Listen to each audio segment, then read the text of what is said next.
If you've wanted to make your own herbal tincture, but alcohol is off the table, this is for you. An alcohol-free tincture is absolutely possible, and today I'm going to show you exactly how to make one. This is video 3 in our tincture series. In the first 2, we covered the folk method and the percolation method, both made with alcohol. If you missed those, don't worry. This one stands on its own, and I'll point you back to those videos when it matters. Stick around because I'm going to share one of my favorite herbalist tricks. It lets you get even more from your herbs without adding a single extra herb to the jar. Most beginners never think to do it, but once you learn it, you'll probably use it every time you make a glycerite. And stick around to the end because I'll tell you what's coming in video 4. Let's just say it makes tincture making faster than you think, but today we're going to do something different. Today we're taking the alcohol out completely. Maybe you don't drink. Maybe you're making medicine for your children, maybe you're pregnant, or you just don't love the burn of alcohol under your tongue. Whatever the reason, you've probably been told alcohol is the gold standard for tinctures, and alcohol is a powerful and efficient solvent. We talked about that in the first 2 videos, but it is not your only option. There's a sweet, soothing, food-grade solvent called glycerin. And when you use it to make a tincture, that preparation has a name and it's called a glycerite. So here's what you'll walk away with today. 2 different methods for making herbal glycerites at home. And the one rule that decides whether your tincture or your glycerite stays good on the shelf or if it spoils on you. That rule trips almost everyone up the first time, so I'll show you exactly how to not get it wrong. So let's get into it. Let's start with why this matters. So if you watched the first 2 videos in this series, you saw how powerful alcohol is as a solvent. It pulls a wide range of plant constituents. It preserves your medicine for years. It's reliable, but reliable for most is not the same as right for everyone. If alcohol doesn't work for your body, your beliefs, your household, then you deserve a real alternative. But don't worry, a glycerite isn't a watered down version of herbal medicine. It can make a very effective remedy. It's just not interchangeable with alcohol. Different solvents pull different plant compounds, so the best choice depends on the herb and what you're trying to extract. So let's define it clearly. A glycerite is a tincture made with glycerin instead of alcohol. Glycerin is a thick, sweet liquid. It can be made from plants or animals, and the kind we use is food grade, which means it's made to be safely used in food and herbal preparations. Here's what makes glycerin special. It tastes sweet. It makes your medicine far easier to take, especially for children. It's warming and soothing and moistening in nature and in the tissues. And glycerin also helps preserve the preparation by reducing the amount of available water that microbes need to grow. This is one reason it's used to make glycerites. That sweetness is the whole reason a lot of people and parents reach for it, because the best medicine in the world doesn't help if you or your child won't take it. Before we go any further, I want to hear from you. Have you ever tried an alcohol-free tincture before? Or is this going to be your first one? Tell me in the comments what brought you here. Now, I want to be honest with you because that's how we build real herbal skills and confidence. Glycerin is a wonderful solvent, but it has a limit. Glycerin mostly extracts water-soluble constituents from a plant. That means it does not pull as broad a range as alcohol does, which can also capture aromatic oils and resinous compounds found in herbs like lavender and peppermint and frankincense and myrrh. Remember those alcohol tinctures from videos 1 and 2? Alcohol can extract certain compounds that glycerin simply can't. So this isn't about pretending glycerin is identical to alcohol as a solvent. It's not. It is about knowing when glycerin is the right choice so the medicine that you make actually delivers what you need. And that's exactly what we're covering next. Reach for glycerin when alcohol isn't preferred or tolerated, sobriety, pregnancy, or making remedies for kids. Reach for it when taste really matters and you need something a child or a sensitive adult will actually swallow. Reach for it when the constituents you want from the herbal preparation are water soluble, because that's what glycerin pulls best. So if you're trying to extract resinous compounds, for example, like the resins found in myrrh, a glycerite might not be the best choice. And reach for it when a sweet, soothing preparation just fits the situation you're working with. That's the discernment piece. You're not just following a recipe, you're matching the solvent to the plant and the person. If you remember nothing else, remember this. A good rule of thumb is to keep glycerin at least about 60% of your final liquid. with around 70% being the common target. 60% is your floor, 75% is even better. Let me make this simple. Below about 60% glycerin, your preparation is generally more likely to spoil, especially when you use fresh plants. At 60% glycerin to 40% water, that's acceptable, but at 75% glycerin to 25% water, that is the preferred range. And 100% glycerin is stable too. It's just very thick and sticky to work with. This guideline goes a long way toward helping your glycerite keep well, but good sanitation and proper storage matter as well. So hold on to that, because in the next method I'm going to show you, this rule becomes completely foolproof. You'll never have to guess. This is a method I use myself, and I'll tell you why when we get there, so stay with me.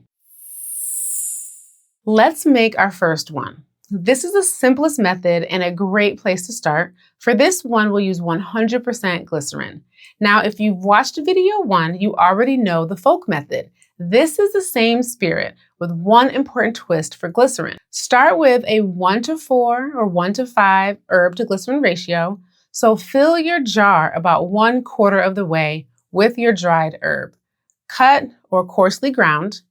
Then fill the jar the rest of the way with glycerin, leaving about an inch of space at the top. Close it tightly. Now here's the twist that makes this work. Place that jar in a hot water bath on low heat under 150 degrees for 2 to 4 hours. Why the heat? Because glycerin is thick. The heat adds kinetic energy, and that energy helps the plant's medicine move and release into the glycerin. So you get a much more thorough extraction. This is a step you didn't need with most alcohol tinctures. With glycerin, that warmth is doing a lot of work, so don't skip it. When your time is up, strain it while it's still warm, not too hot. I'm definitely serious about that. As glycerin cools, it thickens and it just gets much harder to strain. Then bottle it, label it, and store it. So this is your first homemade herbal tincture, no alcohol involved. And if making remedies like this for yourself and for your family is the direction that you want to go, that's the whole heart of what I teach inside of Family Pharmacy. I'll share more at the end. And if this series has been helping you, go ahead and hit the subscribe button so the rest of the series finds its way to you. Now, let's say you want something more precise and repeatable, something that gives you a consistent result every time. That's this next method, the weight to volume method. This is the method I prefer when stability matters because it lets me calculate the solvent clearly before we begin. For this demo, we're using 30 grams of herb at a 1:5 weight to volume ratio. This means for every 1 gram of herb, we use 5 milliliters of total menstruum. So 30 grams of herb times 5 gives us 150 milliliters of total liquid. If that sounds technical, here's a simple way to think about it. The weight is how much your herb weighs. The volume is how much liquid you need. The ratio tells you how much menstruum to use for each gram of herb. So if you have 30 grams of herb and you're using a 1:5 ratio, you need 5 times that amount in liquid, which gives you 150 milliliters total. Now we decide what percentage we want that liquid of glycerin to be. Remember, 60% is the minimum, 75% is preferred. So let's do the math. For a 60% glycerite, 60% of 150 milliliters is 90 milliliters of glycerin, plus 60 milliliters of water. For a 75% glycerite, 75% of 150 is 112.5 milliliters of glycerin plus 37.5 milliliters of water. That's it. You don't have to eyeball it, you just have to do a little math.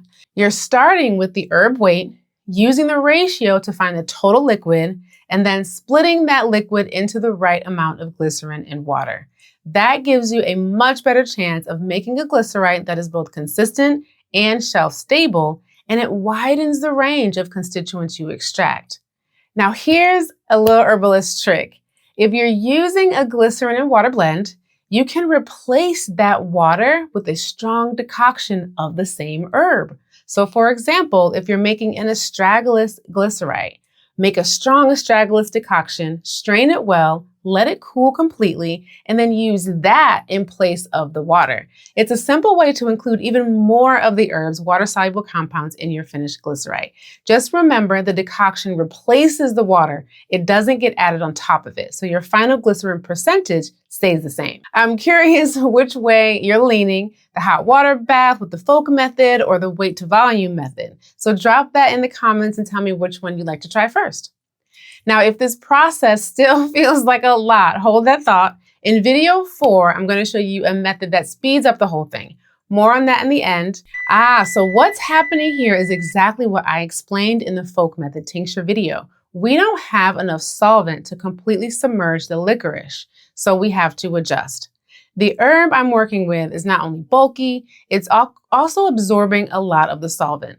We do not want to leave any herb exposed to air in the jar because it will oxidize and eventually mold. So I'm going to double our ratio, and so instead we're going to work at a 1:10 ratio instead of the 1:5. This gives us 300 milliliters of total liquid for the 30 grams of herb. We're doing that for practical coverage so the herb stays submerged and the extraction stays even. A 1:10 glycerite can still be great medicine because the strength of an extract is not only about how much herb went in, but also about whether the herb is fully extracted, whether the ratio makes sense for the plant, and whether the preparation is stable and usable. So I want to share something with you here from my own practice. Glycerin is actually the solvent I use the least, but some people love it, especially if they don't use alcohol. And it truly does make medicine more palatable.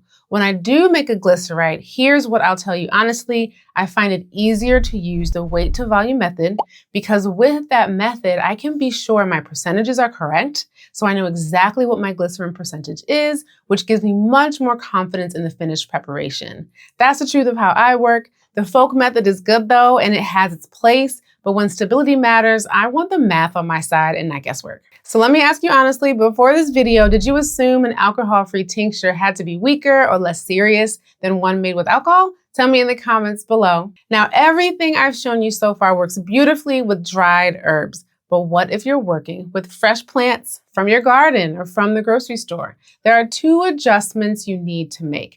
Fresh plants already hold a lot of water inside of them. So before you start, wilt your fresh herb first. Just let it sit out on paper towel, on the cabinet, on the counter to release some of that surface moisture. Then for fresh plants, use 100% glycerin as your liquid. Here's why. The water already inside the plant will naturally thin your glycerin as it extracts. So if you started with a watered down blend, you'll push yourself below that stability line without realizing it. Starting with a full strength glycerin, 100% glycerin, gives you the best chance of staying in the right range because the fresh herb is already contributing water. Fresh herbs naturally dilute the glycerin during extraction, which is why most herbalists don't add extra water when making fresh herb glycerites. For fresh herbs, you also want to pack the jar firmly, not crushed, fill it with the wilted herb, and add enough glycerin to completely cover the plant material. And again, leave about an inch of headspace at the top, cap it tightly, and make sure everything stays submerged. So let's talk about keeping your tincture good. Where does a glycerin land on shelf life? Right in the middle. Exactly how long depends on the glycerin concentration, the herb, and how it's stored. So store in a cool, dark place away from direct sunlight, and please label it. Write down the herb, the method, and the solvent you used. Also write down your glycerin percentage and the ratio and the date you made it. Future you will be grateful. There is nothing worse than finding a beautiful jar of medicine 6 months later with no idea of what's inside. And before we close, I want to give you something to try because this is where all 3 videos in this series come together. Here's your experiment. I want you to run it when you're ready. Take 1 herb, just 1. Make 3 small tinctures of it. In little jars, like the size of a baby food jar or a relish jar. Make 1 with alcohol, make 1 with vinegar, make 1 with glycerin. The process for vinegar is the same as the process for alcohol, so we don't need a video on that. Then taste them side by side and see which one you like best. That one experiment will teach you more about solvents than any video can, including this one. And speaking of that experiment, here's what's coming next. In video 4, we're making a tincture with the blender method. It's fast, it's a little unexpected, and it might become your favorite way to make medicine when you're short on time. So if you want the complete toolkit, the folk method, the percolation videos, they're right behind you. The blender method is just ahead. Subscribe so video 4 lands in front of you the moment it drops. Because here's what I really want you to take away today. An alcohol-free tincture isn't a lesser choice. It's simply the right choice for some herbs, some people, some situations. And now you know how to make one with confidence. You can definitely do this, and you can make medicine for your whole family. They'll all take it and they'll all love it. If you want to keep building that confidence with herbs at home for yourself and the people you love, come explore Family Pharmacy. That's where we go deeper into making remedies your household can rely on. The link is in the description. And if this video helped you finally make tinctures make sense, subscribe and stay close because the blender method is video 4, and that's another one you don't want to miss. Thanks for being here. See you in the next video.